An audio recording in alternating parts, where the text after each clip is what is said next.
Hello everyone, thank you for tuning in. My name is Lucy Dunne and today I'm going to be talking about binge eating recovery as well as some symptoms to what to look for, what to notice if we may be struggling with a binge eating disorder, or maybe a loved one or someone that we really care about. We've noticed some signs that they are also struggling with some form of eating disorder or disordered eating.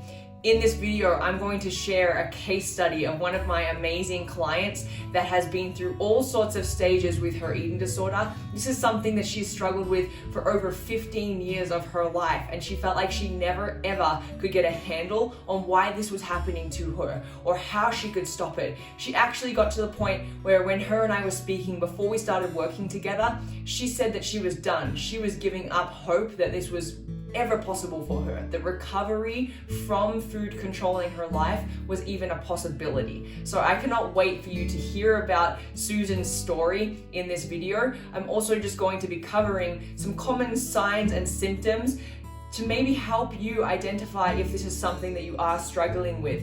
I myself struggled with a binge eating disorder for so long and I didn't even know the signs and symptoms. I thought this was just the life that I was living. And sure, there were warning signs. My body was shutting down. It was telling me that it wasn't happy or healthy, but I didn't exactly know that there was even a term for this or there was a name for this. And so you are in the right place if anything that I've said so far has appealed to you. Buckle up. I'm excited to dive in for this. I'm going to keep it real and raw with you always because that's my number one promise. I believe I was put on this earth and I believe that I went through what I went through so that I could help so many people. And that's what I wake up and do every single day of my life. I work with hundreds of women around the world and I help them not only with their weight loss goals, but I help them get that relationship with food under control once and for all, because we have way more life to live and we can do so from a much happier place when we're not controlled by food. I want to share a little bit about my girl Susan. She has struggled with a binge eating disorder for over 15 years. What this looks like for her is that every single day she wakes up and she feels like she's inspired to eat healthy. She feels ready to attack the brand new day, and she often starts her day with a healthy breakfast, something like yogurt and fruit or a healthy green smoothie. When I started working with Susan, she was telling me how much she loved these healthy foods, that it wasn't a matter of her actually hating fresh fruits and vegetables, but what she was struggling with the most was when nighttime hit. So at around 7 p.m., Susan, every single night, would feel like she was out of control when it came to food. She didn't know how to say no. She would start by making herself a small bowl of chips to sit down and relax with her book. Before she knew it, she'd devoured the entire family-sized pack and she was feeling horrible about herself. Often she would blank out when she would have these binging episodes. Other times she would continue on by finishing off another bag of chips, sometimes a whole bag of candy. It really depends on the evening, but often she knew this was coming. She knew in the morning that she was going to binge later. She just didn't know what her problem was. She didn't know why she was struggling so much, and she didn't know that there were other people also struggling with the exact same thing. So we did a few things with Susan. First of all, I dove deep and really got an understanding of where this could have started. Where could this belief around food and her body image issues that she was struggling with, where could they have been coming from? And when we got to the root of a few of these causes, we could make some small, subtle changes. The biggest thing that I want you to take from this video is that if we do anything too drastically, if we do anything too quickly, it can cause way too much stress on our system and on our body that it will fight against us. And it will actually do more damage than good to be working on this. So we have to do it in manageable steps so that our body can understand the changes that are happening and we can have time to allow the results to feel good and the results to sink in. So Susan was just sick and tired of feeling so guilty. She was sick and tired of feeling like she bought all the healthy food, feeling like she knew information around what food was good and what food was bad, but she didn't know how to piece it all together. And in just 4 weeks of working together, all of a sudden, Susan was noticing incredible changes. Not only physical changes, her body was doing amazing things as far as shedding some of the weight that she wanted to get rid of, developing that beautiful toned muscle. There were so many physical changes that happened, but what is amazing are the mental changes that started to take place with Susan. She started to feel really proud of herself every single morning that she woke up, instead of immense amounts of guilt on her system for everything she ate the night before. Susan started to notice that in the evening, she didn't even feel the strong urges to go for those snacks. She felt in control for the first time in over 15 years. And this was only after 4 weeks of working with me.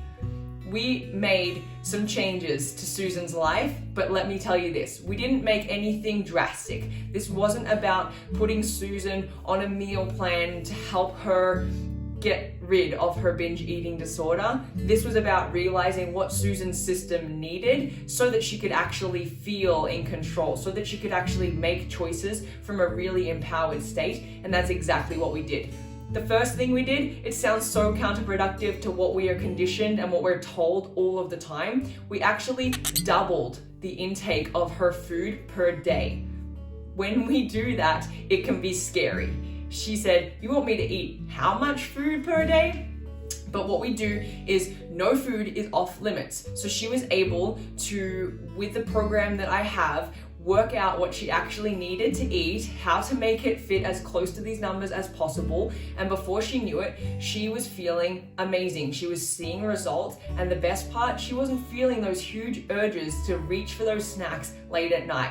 She was feeling empowered by food. She was feeling like she could make choices when she wanted the cake versus feeling out of control and like she couldn't even have a piece without finishing the whole thing off. And this was just such a game changer. From changing one simple thing, the amount of food that we're eating. We told Susan's system that it's okay, it's going to get lots of food, it doesn't need to binge late at night.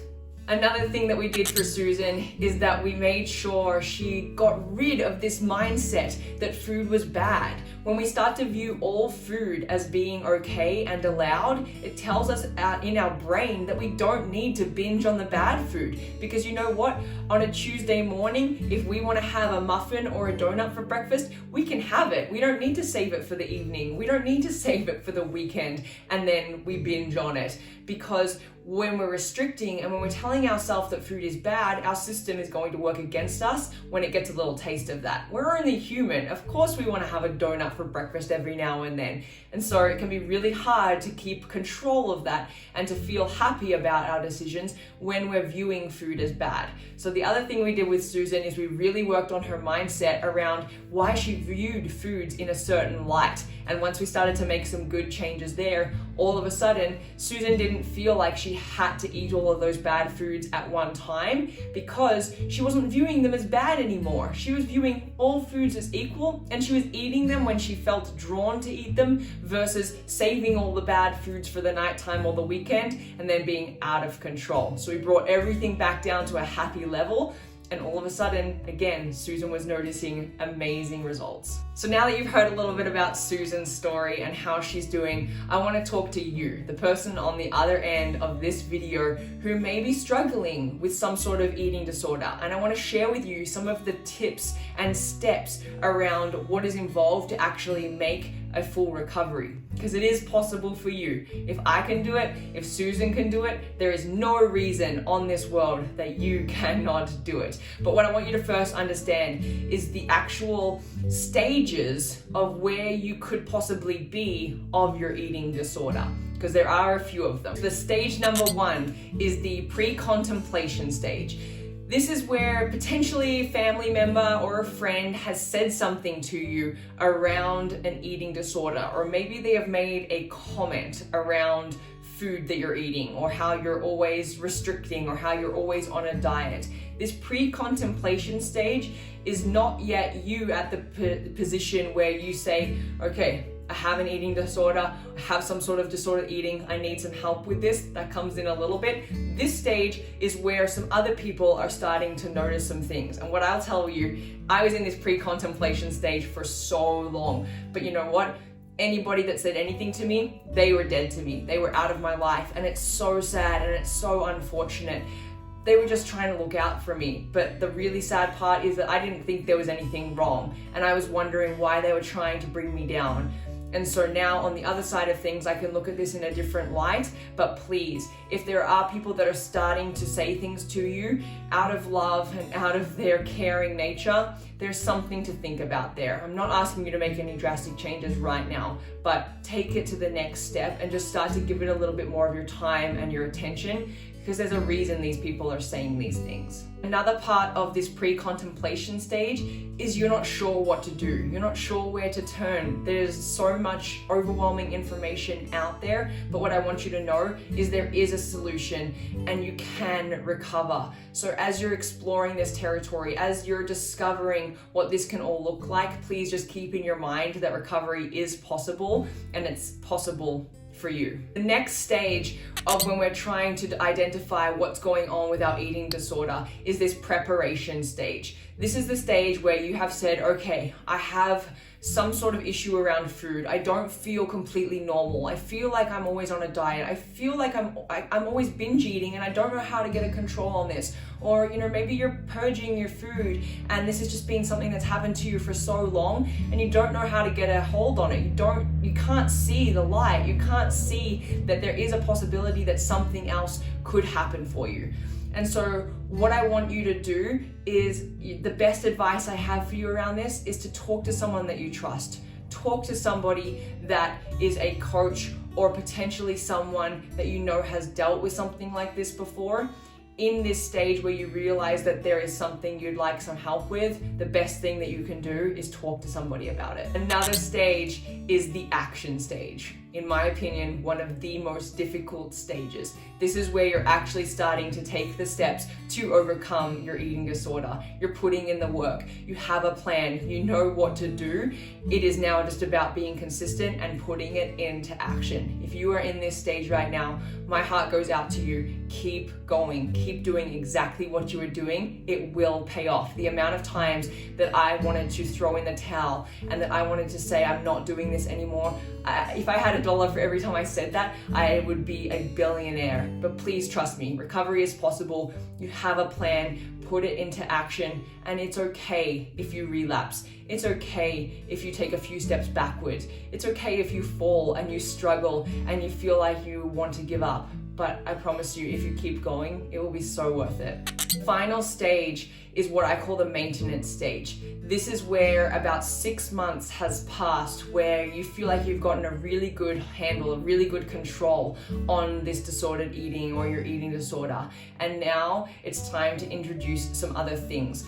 That may come with their own challenges, but that's okay, because you're in this maintenance stage. You're ready to learn, you're ready to grow, you're ready to evolve. And so something that I recommend for people to do in this maintenance stage is to challenge your current situation, is to challenge your current plan. If you've been doing something for over 6 months and it's working really well, that's fantastic, but it's now time for you to level up. So an example of this is to start doing things around food, or start introducing food that you still, for whatever reason, you're still a little bit scared of. For example, salad dressings are something that even after my eating disorder, years after I had what I would call a recovery, I still was avoiding salad dressings because I had it ingrained in me that they were so bad for you. But you know what? They're delicious, and sure, they're extra calories, but guess what? We need them. Our body is going to use it up as energy. So we start to introduce these challenging foods. We start to go above the maintenance stage, and we start to really live our life versus relying on this one plan of attack for the rest of our life. You're at that stage. You're ready. I know it's scary, but you can do it. So I would love for you to share with me in the comments below, are you at one of these stages? Do one of these stages resonate with you? Are you feeling like you're not sure which stage you're in, but you're a bit of a blend and a cross between a few of them? Drop it in the comments. Be brave. I promise, just typing out the words and talking about this is one of the best steps that you can take towards a full-blown recovery. So here's the thing. I truly do believe that I was put on this earth to help people with this. I believe that I went through my 65-pound weight loss and then my years of binge eating to now be recovered and helping hundreds of people around the world. And I want one of those people to be you. If you've made that this far in the video and something here has resonated with you for a reason, there is nothing for you to lose than to try and improve your relationship with food, to try and overcome whatever disordered eating you're struggling with. And you are in the best hands because I got you 100% of the way. I've developed a free trial inside my app for you. You don't even need to put in your credit card or anything crazy like that because I want you to feel safe. I want you to feel secure. I want you to know that you are in the best hands. So make sure you visit the link, sign up for the trial. I will see you on the inside. I'll get to know a little bit more about where you're at, what you're struggling with, and I promise you, I can help you get through this. This is why I designed this trial for you, is so that you can take the first huge steps into your recovery. The last thing that I want to share with you and ask from you is that if you found this video helpful, there's probably other people out there that will also find it helpful. So go ahead and share it with someone who may need to hear this today. The other thing that I want to encourage you to do is if you liked this video, if you like this content, please subscribe to my channel. That will help get this video into people who are searching for help around this. And it will also make sure that when I'm releasing new videos around topics like this, that you don't miss anything. So hit that subscribe button, and I can't wait to see you for the next video.